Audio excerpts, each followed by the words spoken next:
What's up, VS Gaming family? We're back in the studio with another episode of eDiski Action. Now, this week kicks off with the Senior eDiski League, and based on the outcomes of the previous seasons, we've had 7 different champions, and no player has managed to win the title more than once. From prodigies like Zaid April to electric stars like Asim and consistent cats like Kalen. Despite having all won the title at least once, no pro has ever defended it. So the question that's haunted the league for seasons still remains, is the eDiski curse for real? And I've got 2 gents to help me break that down. Guys, what do you think? Listen, the first thing that we have to take stock of, right? Number one is this year was about levels, right? Because we've been doing this for a long time. We've seen the champions come through, but usually what ends up happening is that there's 2 or 3 guys in the competition who are just like, okay, much further ahead than everybody else, right? There's very clear stock in those guys being able to win everything, right? This year, I went into it with some confidence. I'm not going to lie, who the top 3 were going to be, right? But I did not expect how they're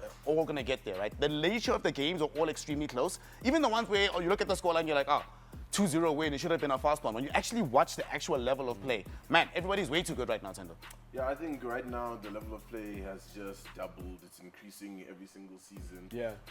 Coming into this season 8, honestly, expectations are high for the top 3, I'd have to say. I think we can already call it just looking at who's inside the bracket. Zaid, Asim, Kalen, previous champions, looking to make a point. You know, we've got the likes of Kalen who's looking to go back to back. You know, there's Zaid, Asim who are looking to be double champions potentially. There's just so much that's baked into, you know, this upcoming season that I don't even know where to begin to unpack it. You know, some underdog stories might even emerge out of nowhere, so it's going to be really interesting. Okay, what seems very apparent is that, you know, it was not easy to pick out one player because, you know, we've seen the exchanges of the champion, right? 2017, it was Zaid. Then you had Thabo Moloi. Then you had the likes of Zaid, April. You had Kalen all coming into the mix.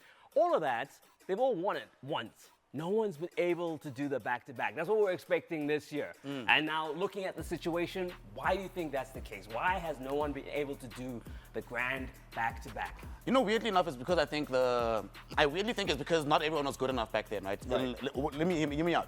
So back then, few years back, like let's say when Asim won, when Thabo won, when Masum was out here doing his thing, they were clearly the best, right? And there weren't that many people to directly challenge them. And people behind them would be just target on this guy's back, focus on him, just figure out how to beat him, then I have my opportunity to win, right? Now though, because everybody has gotten so much better, right? You can't just target one person, right? It's very difficult for me if I'm Kalen, right? I'm not the only one with a target on my back. So it makes it easier. I have a bit more wiggle room, a lot more space to play around with. So that means that when I come into the tournaments, I'm not the only person, right? That kind of makes me more of a dark horse than I would have been if I was just light years ahead of everybody else. And that leads into things becoming much closer. But that means that now these players who you should have been focusing on this entire time, to be honest, you've sort of forgotten about them. Maybe you get knocked out round 1 by a Hamza or something and you're like, yeah, but I wasn't training for this guy, I was trying to do something else. So then now you just get, when the cream rises again, then you just see these really good guys back again at the top, able to get that back-to-back in a way that they wouldn't have been able to if they were the only horse in the race. Yeah, I think, not to say too much, one would maybe call it a curse as well. It's a bit of a curse. It's a little bit of a curse, the VS Gaming eDiski curse. It's a curse? I don't believe too much in curses, but gaming has often proved us wrong in many situations. But I think what Sneh is saying is mostly the truth.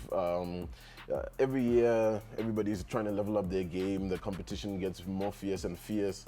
I wouldn't be surprised if we come into season 9 and there's a whole new dog horse that we don't even know about completely. I think this year we're seeing like the returns of some of the old dogs, like the Masum. He's coming back into this one. That could be interesting to see how that pans out. I know Emo as well is trying, you know, and has been trying since the last season to really build up himself. And I mean, now we've got the likes of Hamza, you know, like you said, just a complete dark horse, don't know what he's going to present to the table.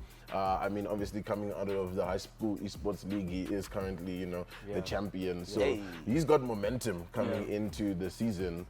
So I think he's going to be able to carry that one and cause maybe a few upsets. And maybe that's part of what we're going to see here. Is you're talking about the future generation. It's that a very compact pool of very, very good players. At this point, you know, you've got a top 4. Then that's going to become a top 5, then a top 6, then a top 8.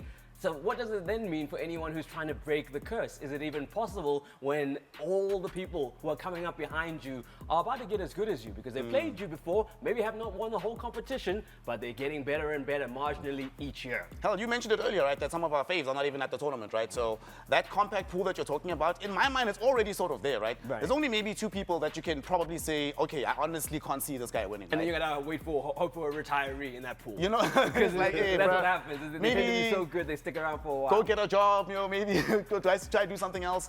But like on a real note, I do think that what ends up happening over time is as the pool increases, right? Everybody actually gets more confident, right? Because if I'm top 8 in the world, let's say I'm the 6th best in the country, right? But then I know that there's a massive gap between me and number 5 guy, right? I don't always rate myself that much, you know. I can maybe win a lower league here and there, but I'm not going into this with maximum confidence. But if the gap is not really that big, right? I'm like, oh, what the hell, what's this, right? And then the more of us that there are, where the gap is not that big, the new kid on the block who no one's ever heard of, right? The random dark horse we're gonna see in 2 years, he's probably looking at this and be like, okay, guys, if there's one clear out and out, he's the best, fine, maybe he's much better than me.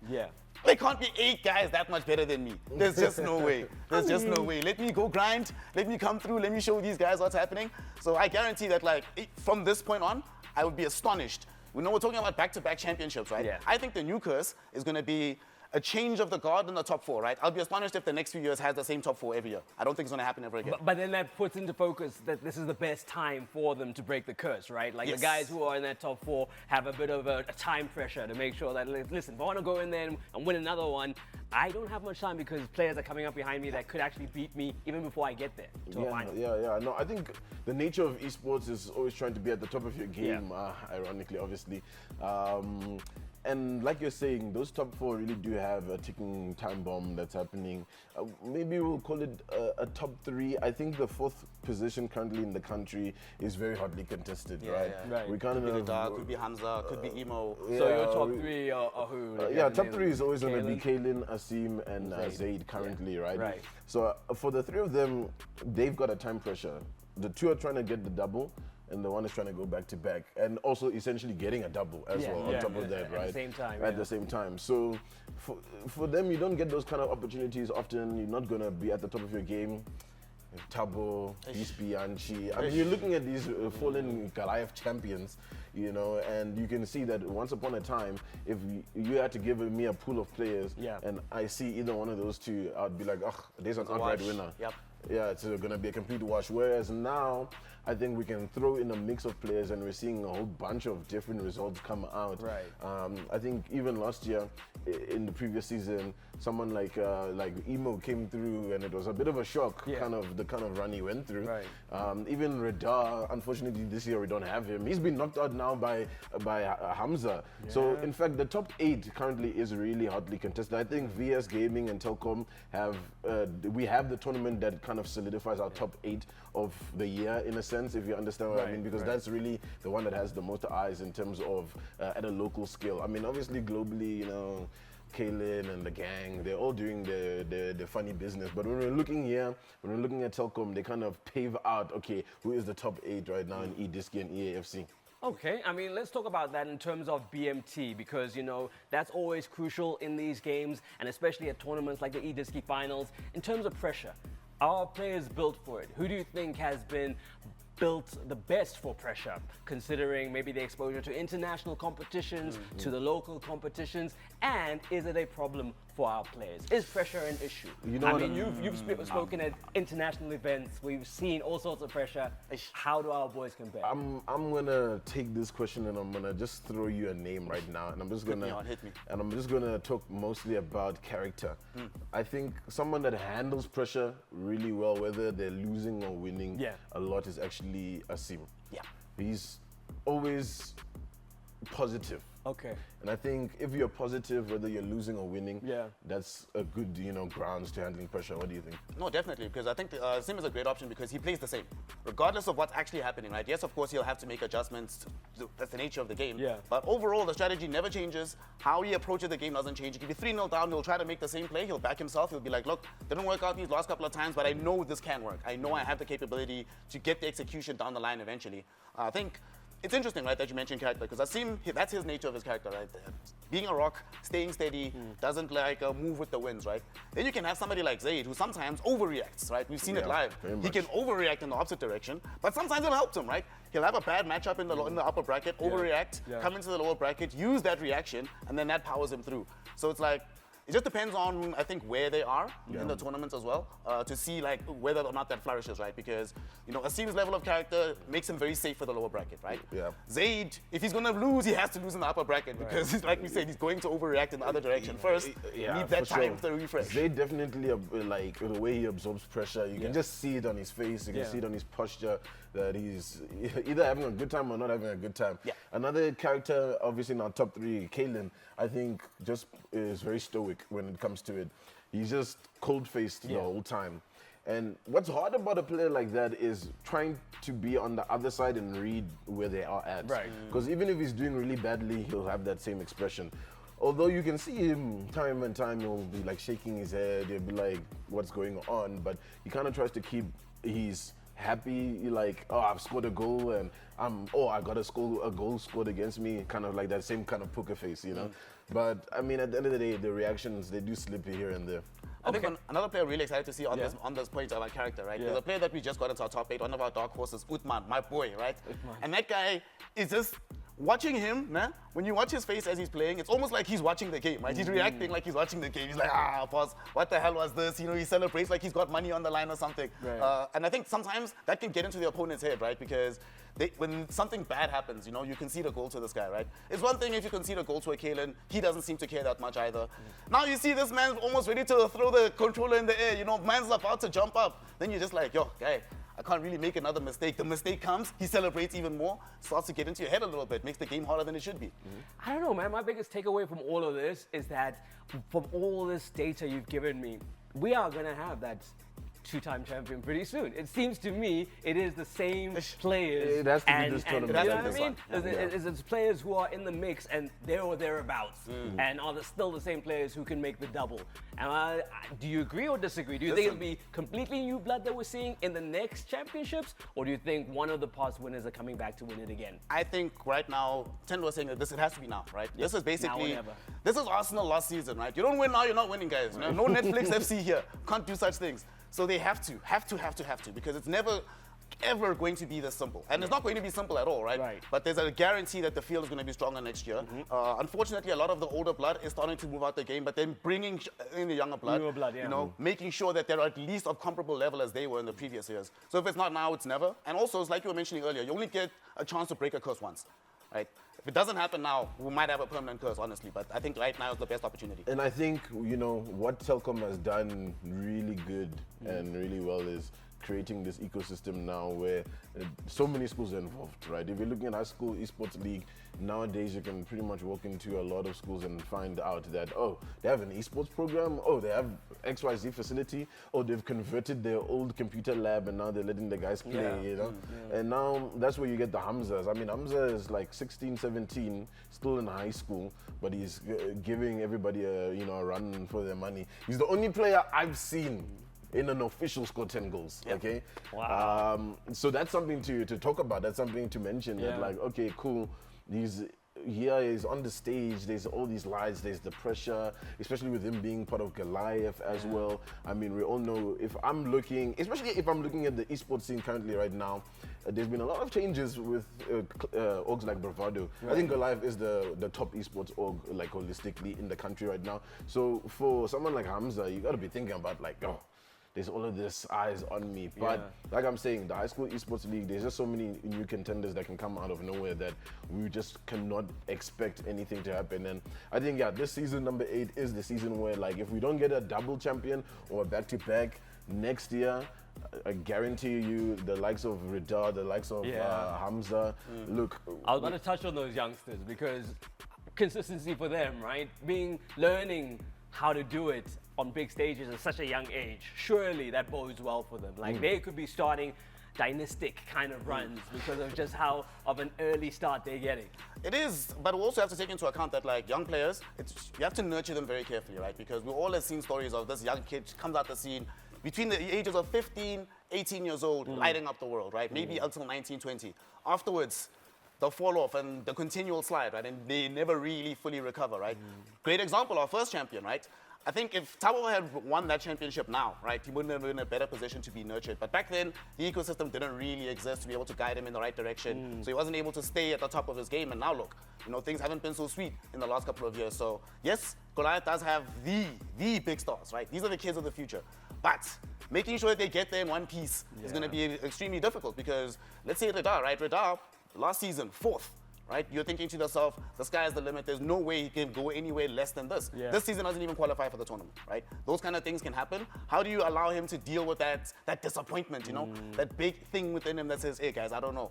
Does he still believe he's good enough continually? Didn't qualify for the tournament, lost HSCL, right? Emotions are going to be very high, making sure that he stays that young prodigy that becomes the next future star. So I think they have the highest opportunity, but unfortunately in any competitive enterprise, nothing is guaranteed. Yeah, no, I think it comes back down to the infrastructure that is in place for the players to kind of bounce back from their losses, I think when you're by yourself, you need to absorb everything by yourself. Whereas if you've got the team behind you, you got mom and dad. We touched a little bit about this last week as well, where it's like, okay, what if the parents are involved? That's a big part of your life, regardless of your age, in my opinion, right? Your parents are always going to matter, their opinions. So you need those kind of things to kind of boost your morale when things are not going your way. Like you're saying, Radar is kind of going down a little bit. But it's up to like the team, the parents, everybody to bring him back up to say, dude, you know what? You're 14 years old and you're giving these guys that are like 20 whatever a run for their money. So you gotta just stay consistent and keep on your stride. And I think that just goes for all the players, regardless of like how young they are. I think when we're looking at age, I think we need to compare experience, right? Because I think that's what really matters. Because sometimes you can be really young and still have more experience than somebody who, like me, who would just jump in and start playing. You know what I'm saying? So okay, on that note, how do these players find that extra edge? I mean, if you're speaking to them, if you're speaking to the organizations, what other added work are they doing, right? Because it's all about those fine margins. At that level, what are you doing to get technically better as a player? I think obviously the biggest thing is putting in the reps, right? You have to actually play the game as a lot, but you have to watch a game. Honestly, to get really good at any kind of esport, right? You have to consume that esport an insane amount as well. You're not even just watching tournaments, right? Find ways to just be watching somebody really good play online, right? Be on Twitch, checking out different streams. Watch your own replays. Have one of your homies, not just play with each other, just give them the replay and say, tell me what you think. Where do you think I could improve right now? Get your coach to come in just to make the small adjustments, right? Be like, practice that one kick. Go into training ground, just practice that one kick. Figure out that one elastico in the corner there, just do that and nothing else. Like you said, it's all about the fine margins, right? There's no point where you're just gonna walk in, I won the last championship, I should be fine. No, you should honestly be as nerdy as possible. I want you in the library of FIFA to get better at the game. Yeah, I think somebody that does it well. If you guys are on Twitch a lot, you'll see that Kalen streams a lot. And one thing, me being a streamer, you've also streamed. One thing streaming does is it does put you in front of those eyes early on, right? Because you'll look at the viewer count and you'll see that like, oh my gosh, there's like 100 people watching. And if you watch Kalen stream, he's pulling in like 100 people. Like people really know about it. And they're just cribbing, taking notes. Yeah, they're taking notes. They're whatever. They're doing what they gotta do. But what he's also doing with that is making sure that he's always putting himself under pressure. He's no longer just playing behind closed doors, relaxing. Now we all know when I come to Kalen's stream, he better be winning, or else he's a fake. So he's trying to replicate match conditions. Yeah, he's trying to replicate those match conditions to say that there are gonna always be eyes watching on me. People are always gonna be analyzing my gameplay because I'm at the top. Why not just go online anyways, right? And just give these guys something to keep thinking about. I mean, with one of these things, whenever I play online, right? If I'm feeling good and I want to play, I can stream a little bit, right? If I know match 1, match 2 went badly, I even changed the name. Like, no one must know it's me playing. But like you say, Kalen forces himself to be under that pressure. But also, if other people are watching, right, other pros from around the world, they see Kalen, I guarantee you, a few of them have reached out and said, hey, brother, I like what you're doing. I see what's happening. Let's play. And now you have an opportunity to play something that you wouldn't have gotten a chance to go up against. That gives you a new look, new strategies, a new way of looking at the game. So definitely putting in that work. Yeah, that's the edge that you're asking for. Is that kind of thing that's going to just get you over the line, putting your eyes out there. I think always building the brand will give you a better competitive edge because you're getting more opportunities. I think last week I also touched on how having all the pressure can help you. Yeah. Snell also said the same thing. Sometimes you need that pressure. And I Right. think when there's enough, it can also really help give you that competitive edge. Okay, I hope you guys at home, you're listening. You must welcome it. You can't be Soak it up comfortable. as You it's can't be on. comfortable. You know, Yeah. they say if you're too comfortable, you'll never grow. Unfortunately, right? You need that little bit of discomfort. And let's see, I mean, some of the people who fell away this year may come back stronger, and maybe the ones who do well this year have felt it in the past. Because also what I picked up from you guys is that it's how you use the negativity. Whatever you take in, how do you convert that into fuel to do better and move on and be competitive? I like that. I mean, some people need a chip on their shoulder, you know? You need something to prove, basically. You need to have some kind of way to be like, look, all of y'all, there's too much disrespect on my name, you know? Too much trash has been spoken. Let me put it into perspective, show you how good it is. You come through, put it in, and then it's over. Yeah, no, honestly, sometimes you just, like you're saying, you need to have that chip on your shoulder. You need to have people that don't want to, you know, see you succeed. And you got to prove those guys wrong. You know what I'm saying? You gotta pray for their loss, man. Gotta be out here. Okay, guys, so I want to make things interesting now, yeah? I've got some players, okay? They face cards. I'm going to play a game called Champ or Choke. Ish. Okay, I'm gonna give know I you know two these guys player though, bro. cards, and then you're gonna have a look, and you're gonna decide between the two players who's the champ and who's the choker, and why. Can I pick Okay? choke? Eh? Can I pick choke? No, there's no choke. Champ and choke. It's you gotta have champ and choke. I'm gonna give myself this one here, and then you guys, Louis. Hey man, it's the host perks. Okay, this is what I get to be able to do for the day. Okay. Okay. Alright. Let's start with you, Snake. Let's start Alright, with you. Who you got so there? Who you got I there? got Tawamoloy on the one side, Young Savage, the boy. And I've got Ridai. Oh, this is actually tough. Ah, That one's Look. not tough, man. No, it's tough. Hear me out. Here's why it's tough. right? Nowadays. Look. Obviously, all of us right now, in the year of 2025, right? Ridai is obviously the champ, right? Yes. And Young Savage is obviously the choke, right? Yeah. yeah, just based But, on. but, Yeah. but, he's not in any of the tournaments. He's not in the main tournament, right? And he flamed out on High School Esports League to Hamza, yeah? But he was there. He was there. He was In there. the Give him- final. yeah, give him Got credit. a young cameo appearance, right? But it took our boy Young Savage many years before he started falling out of contention, right? Yes, he wasn't winning the tournaments anymore, Right. but he was still getting third, still getting a fourth here, still getting top 6, top 8. I think only the last 2 years that he's been completely missing in action, right? Okay. Redah's first championship, first time he plays, immediately flames out the next time around. There's not enough data to necessarily say that he will definitely be champ, and he actually is. Young Savage has trophies on trophies on trophies on trophies on trophies on Okay. trophies on trophies, right? Not just in eDiski, but inside the grander context of the EAFC scene in South Africa, right? Young Savage was that guy. For a long time, he was that guy, right? Okay. My man has won High School Esports League, one. So yes, today, if they played, Redah would win. But if you're asking me champion and choke, he choked. Redah choked. My young boy Savage, Young Savage champ. So it has to be Young Savage. Okay, that's very good how you motivated it. Even though you had to go back in your time machine and go back and bring his past to the future. Okay, I mean, it made sense. It was cogent. It was a cogent argument. I'm not gonna fight you. You know what? Decent argument coming out of Snare. We'll take it. We'll take it. Okay. Let's see You're what I've got next, now. champ. Let's see what I've got now. So What you got? my, What you my got? first Champ or card choke? is the boy my Hamza, boy. Hamza. and my next card is Zaid. Yo. Ah. Okay, guys. I did sprinkle some spice on that one. Here we go. Go for it. Let's see. You know what? At least both are relevant currently. Yes. So for me, definitely, I think it's a no-brainer, guys. My champion is Hamza. No jokes. It's definitely Zaid. Jade is my champion. Hamza's my choker. Look, Zaid, there's already history. He's already won a title. He's already top of the game. Yeah. He's in our top 3, you know, in the country. I think if I had to see Zaid in most tournaments, it doesn't really matter the pool of players. He's at least finishing in a top 4 position. There is absolutely no ways around it. Can he choke here and there? Of course, I've seen him choke a couple of times, you know what I'm saying? Like, he definitely struggles, but in terms of having that BMT, in terms of showing up when it matters, he's the guy. Hamza, there's not enough data on him, unfortunately. Yes, he's our high school esports champion, but I mean, look, if I had to pick a choker, so he is going to be my choker. We just need to see a little bit more from him. I think there's so much installed for him in terms of the future. There's just not enough for me to really say, like, all right, is this really a champion? Are you hearing this, Kamsa? He was clowning me for using the data, the lack of data for lack radar. of data. No, You were clowning no. me. And now here you are, No, borrowing my arguments. At least with Radar, he Yeah. played last season. You know, Hamza's literally coming into this one first season, right? Okay. So I have to be a little bit fair and say he's gonna be a choker. You know what I'm saying? I really think he's Not a enough choker. data. There's just not enough data Not for enough me data. for me to work with versus Zaid, who is already, you know, at the top of his game. Got it. Okay, that makes sense. Counterpoint, Well done, counterpoint. guys. Okay, let's do your counterpoint.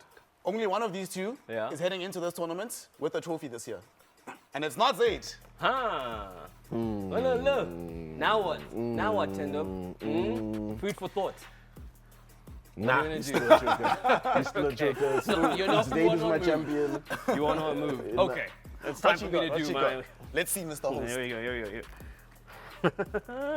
Yo. No, I need to hear this one. Yeah, actually, I need to this. hear this reasoning right here. Yo, this is a tough one. This is a tough one. Let's hear. I mean, listen, it's very, very complicated. I think based on the data, which we have enough of for these two guys, I've been there when Asim has gotten close, but not close enough. We've been in that expo center and he broke down, but has come back to be able to be competitive. Now, this guy is obviously the big dog that everyone is going for. Between him and Zaid, really, who are the top two players in the country. So, I think because of how we've spoken about how battle tested this young man is here, because of the exposure, and this guy's not very far away from him, this is the champ. This is the champ, and this is the choker.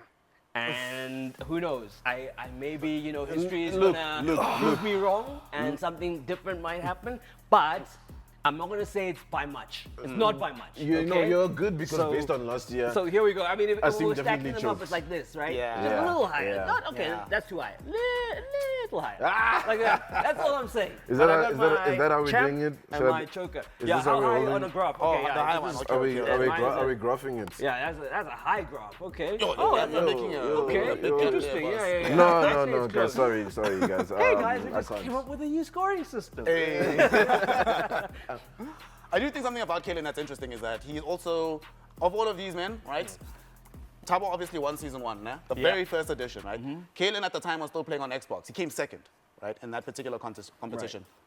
He's the only one from that competition, right, who's still playing at the highest level. So we can probably say that, like, all of these ones, he's the big champ. You know, big champ is probably Kalen because he's just been doing it the longest. I rely on the data. That's why I said what I said. Okay, guys, That's look, it. they might hate me for this one, but can we all decide on the biggest choker between everybody?